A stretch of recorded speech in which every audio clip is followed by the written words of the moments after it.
Olá, meu amigo, minha amiga, meu irmão, todos bem? Dando continuidade na leitura da primeira carta aos Coríntios, né? Nós paramos no capítulo 8 no vídeo passado, vamos entrar no capítulo 9. Lembrando que não é para tirar a fé nenhuma da maneira que o teu líder religioso te ensinou a ler a Bíblia, eu estou repetindo que é só a minha maneira de ler. Lembrando que Paulo está falando para uma sociedade que acredita em templos, nos seus deuses dentro do templo, né? Enfim, toda aquela contextualização dos gregos, em particular Corinto, e que Paulo, não podemos nos esquecer, como qualquer outro apóstolo, ele estava na transição da lei para a graça, ainda tinha muita coisa presa dentro dele, tá certo? Vamos lá, vamos ler. 1 Coríntios capítulo 9, verso 1. Não sou livre? Não sou apóstolo? Não vi Jesus, nosso Senhor? Não são vocês resultados do meu trabalho no Senhor? Ainda que eu não seja apóstolo para outros, certamente eu sou para vocês, pois vocês são o selo do meu apostolado no Senhor. Esta é a minha defesa diante daqueles que me julgam. Não temos nós o direito de comer e beber? Não temos nós o direito de levar conosco uma esposa crente como fazem os outros apóstolos? Os irmãos do Senhor? E Pedro? Vamos lá, deixa eu parar um minutinho aqui. Então aqui Paulo está se defendendo de alguma coisa que foi escrito para ele. Né?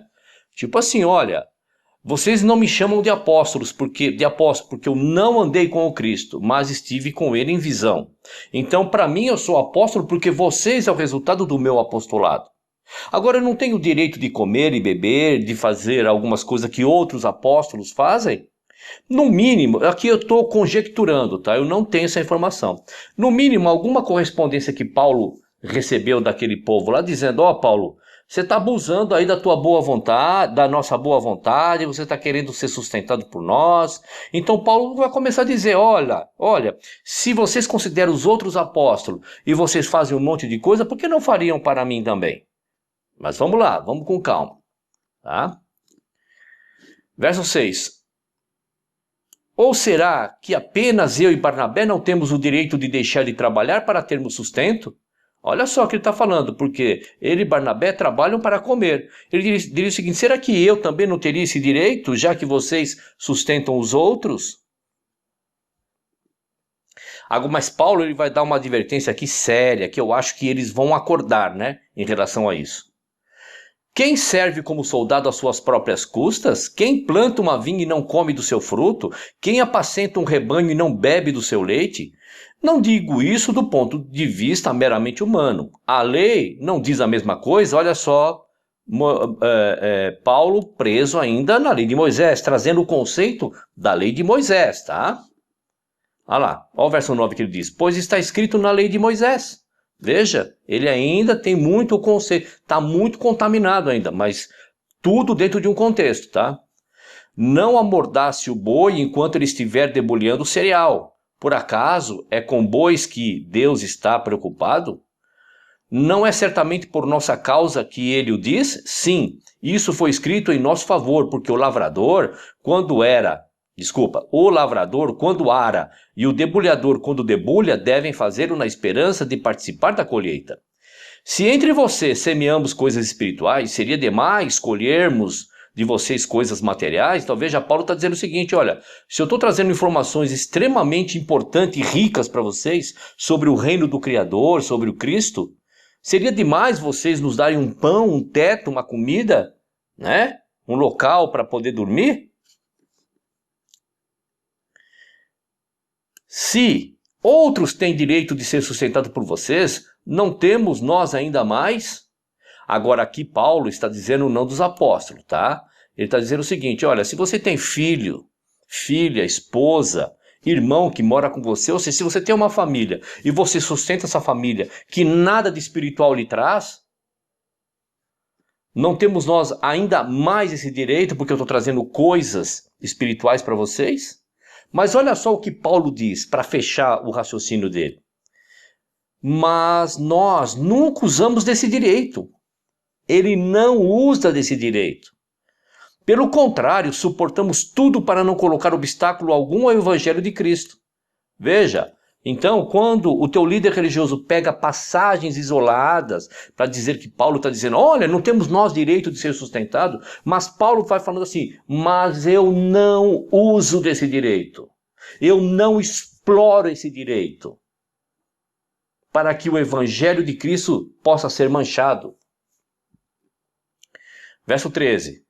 Vocês não sabem que aqueles que trabalham no templo alimentam-se das coisas do templo e os que servem diante do altar participam do que é oferecido no altar? Aqui é lei de Moisés. Ele está falando, sabe do quê? Do templo de Herodes, do templo de Salomão, do templo de Zorobabel, que tem os sacerdotes que lá dentro oficiam todo o trabalho do templo e comem das ofertas que são lançadas aos levitas. Né? Então Paulo fez uma analogia da lei de Moisés, tá bom? Da mesma forma, o Senhor ordenou que aqueles que pregam o evangelho, que vivam do evangelho. Vamos lá. Paulo está dizendo o seguinte, ó, da mesma forma, o Cristo, da mesma forma, ou seja, se as pessoas que estão lá no templo comem das coisas do templo, da mesma forma o Senhor falou o seguinte, olha, vocês querem pregar o evangelho? Então vocês vão ter que viver segundo o evangelho. Como? Olha o que Paulo fala. Olha só como é que se deve viver segundo o evangelho. Mas eu não tenho usado de nenhum desses direitos. Ele está pregando o evangelho e vivendo agora do evangelho. Não temos que usar, ele está dizendo, esse direito de ser sustentado por vocês. Não estou escrevendo na esperança de que vocês façam isso por mim. Viver o evangelho, que viva do evangelho. Prefiro morrer a permitir que alguém me prive deste meu orgulho, viver segundo o evangelho. Contudo, quando prego o evangelho, não posso me orgulhar, pois me é imposta a necessidade de pregar. Ai de mim se não pregar o evangelho, viver do evangelho. Aquele que prega o evangelho, viva do evangelho. Porque se prego de livre vontade, tenho recompensa. Contudo, como prego por obrigação, estou simplesmente cumprindo uma incumbência a mim confiada. Qual é, pois, a minha recompensa? Apenas esta, que pregando o evangelho eu apresente gratuitamente, não usando assim dos meus direitos ao pregá-lo. Viva do evangelho. Quer pregar o evangelho? Viva do evangelho, gratuitamente. Porque, embora seja livre de todos, fiz-me escravo de todos para ganhar o maior número de pessoas, o maior número possível de pessoas. Tornei-me judeu para os judeus, a fim de ganhar os judeus. Para os que estão debaixo da lei, tornei-me como se estivesse sujeito à lei. Veja, está se descontaminando. Transição, lei e graça. Embora eu mesmo não esteja debaixo da lei, a fim de ganhar os que estão debaixo da lei. Sim, ele está correto, ele não está mais debaixo da lei, porque agora ele aceita a doutrina do Cristo, mas ainda está muito contaminado com as coisas de Moisés. Entende? Isso é natural. Isso é um processo, uma transição, é um processo, ainda mais que tem a ver com vidas humanas. Tá? Não é uma máquina que você estala o dedo, vira a chavinha e agora é um outro conceito. Não. Verso 21. Para os que estão sem lei, tornei-me como sem lei, embora não esteja livre da lei de Deus, mas sim sob a lei de Cristo. Olha, embora não esteja livre da lei de Deus, que ele está falando aqui, ó, mas sim sob a lei de Cristo. Ele fala assim, ó, eu me tornei para os que não têm lei, como se estivesse sem lei. Qual lei? A lei de Moisés. E agora ele diz assim, ó, embora não esteja livre da lei de Deus, a lei de Moisés, não esqueça que ele está falando para pessoas que acreditam na lei de Moisés, mas sim sob a lei de Cristo, um novo mandamento vos dou, a fim de ganhar os que não têm a lei. Para com os fracos, tornei-me fraco, para ganhar os fracos. Tornei-me de tudo para com todos, para de alguma forma salvar alguns. É isso aí que eu falo que Paulo é muito inteligente. Paulo, nós vamos ver em outras cartas aqui, ele usa a cultura, o meio que as pessoas estão acostumadas para tentar levar o que? O evangelho do Cristo. Tá bom? 23. Faço tudo isso por causa do Evangelho, para ser co-participante dele. Vocês não sabem que dentre todos os que correm no estádio, apenas um ganha o prêmio? Corram de tal modo que alcancem o prêmio. Todos os que competem nos jogos se submetem a um treinamento rigoroso para obter uma coroa que logo perece, mas nós o fazemos para ganhar uma coroa que dura para sempre. Sendo assim, não corro como quem corre sem alvo, e não luto como quem esmurra o ar. Mas esmurro meu corpo e faço dele meu escravo, para que depois de ter pregado aos outros, eu mesmo não venha a ser reprovado. Quer pregar o evangelho? Viva do evangelho. Ele esmurra o corpo, ser tentado a fazer um monte de coisa que ele poderia usar de direito, mas não faz isso. Porque ele resolveu pregar o evangelho, então ele vai viver segundo o evangelho. Vamos lá, capítulo 10 da primeira carta aos Coríntios. Porque não quero, irmãos, que vocês ignorem o fato de que todos os nossos antepassados estiveram sob a nuvem e todos passaram pelo mar. Em Moisés, está trazendo a história de Moisés para exemplificar alguma coisa para aquelas pessoas, tá? Em Moisés, todos eles foram batizados na nuvem e no mar. Todos comeram do mesmo alimento espiritual e beberam da mesma bebida espiritual, pois bebiam da rocha espiritual que os acompanhava. E essa rocha era Cristo. Essa rocha era Cristo? Era o Cristo? Não, não era. Não se esqueça, ele está falando para pessoas que idolatravam deuses, para eles poderem entender, certo? Contudo, Deus não se agradou da maioria deles, por isso os seus corpos ficaram espalhados no deserto. Essas coisas ocorreram como exemplos para nós, para que não cobicemos coisas más, como eles fizeram. Não sejam idólatras, como alguns deles foram, conforme está escrito: o povo se assentou para comer e beber e levantou-se para se entregar à farra. Não pratiquemos imoralidade, como alguns deles fizeram, e num só dia morreram 23 mil. Quem matou esses 23 mil, hein? Antigo Testamento, tá? Todo o contexto de trazendo aqui é Antigo Testamento, mas vamos lá. Não devemos pôr o Senhor à prova, como alguns deles fizeram e foram mortos por serpentes. E não se queixem, como alguns deles se queixaram e foram mortos pelo anjo destruidor.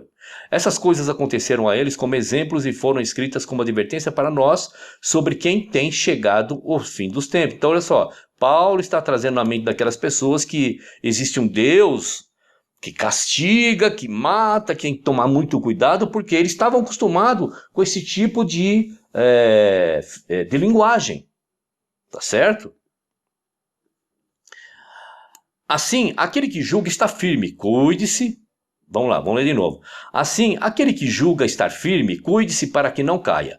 Não sobreveio a vocês tentação que não fosse comum aos homens, e Deus é fiel, ele não permitirá que vocês sejam tentados, além do que podem suportar, mas quando forem tentados, ele lhes providenciará um escape, para que o possam suportar. Por isso, meus amados irmãos, fujam da idolatria. Estou falando a pessoas sensatas, julguem vocês mesmos o que eu estou dizendo.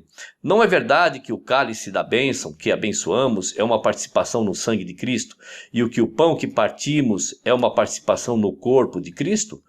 Por haver um único pão, nós que somos muitos, somos um só corpo, pois todos participamos de um único pão. Considerem o povo de Israel. Os que comem dos sacrifícios não participam do altar? Portanto, que estou querendo dizer? Será que o sacrifício oferecido a um ídolo é alguma coisa? Ou o ídolo é alguma coisa? Não. Quero dizer que o que os pagãos sacrificam é oferecido aos demônios e não a Deus. E não quero que vocês tenham comunhão com os demônios. Vocês não podem beber do cálice do Senhor e do cálice dos demônios. Não podem participar da mesa do Senhor e da mesa dos demônios. Porventura provocaremos ciúmes do Senhor? Somos mais fortes do que Ele? Tudo é permitido, mas nem tudo convém. Tudo é permitido, mas nem tudo edifica. Ninguém deve buscar o seu próprio bem, mas assim os dos outros. Comam de tudo o que se vende no mercado, sem fazer perguntas por causa da consciência, pois do Senhor é a terra e tudo que nela existe. Se algum descrente o convidar para uma refeição e você quiser ir, coma de tudo que lhe for apresentado, sem nada perguntar por causa da consciência. Mas se alguém lhe disser, isto foi oferecido em sacrifício, não coma, tanto por causa da pessoa que o comentou, como da consciência. Isto é, da consciência do outro e não da sua própria. Pois, por que minha liberdade deve ser julgada pela consciência dos outros? Se participo da refeição com ação de graças, por que sou condenado por algo pelo qual dou graças a Deus? Assim, quer vocês comam, bebam ou façam qualquer outra coisa, façam tudo para a glória de Deus. Não se torne motivo de tropeço nem para judeus, nem para gregos, nem para as pessoas que agora estão na doutrina do Cristo. Igreja de Deus é nesse contexto, você já sabe. Também eu procuro agradar a todos de todas as formas, porque não estou procurando o meu próprio bem, mas o bem de muitos, para que sejam salvos. Meus queridos, eu quero deixar uma coisa clara para você aqui. Eu, pelo menos, percebi isso. Eu não sei se você vai perceber, né, através da leitura. Depois você leia, você sozinho, com a sua maneira de ler. Paulo está respondendo um monte de coisa que ele foi questionado numa carta anterior que ele recebeu. Veja que ele foi questionado se ele era apóstolo ou não. Veja que nas entrelinhas deu para entender que estavam acusando que ele estava querendo aproveitar das pessoas. Veja que ele está falando sobre, olha, pessoas que são convidadas para comer na casa de outras pessoas, que tem como crença, olha, isso aqui foi oferecido a ídolos, vamos comer e tal, tudo mais. Então veja que tudo que Paulo está falando está contextualizado na sua época e para aquelas pessoas. Tá certo? Bom, lemos aqui o capítulo 9 e o capítulo 10. Você viu Paulo falando, levantem a igreja, fique dentro deles. Levantem templo, ficam praticando todas essas coisas lá? Não, né? Nem eu e ninguém está vendo. Tá certo? Então, dá um like, se inscreva, aciona o sino, compartilha, deixa o seu comentário, que isso é legal para o canal. Um abraço e até o próximo vídeo.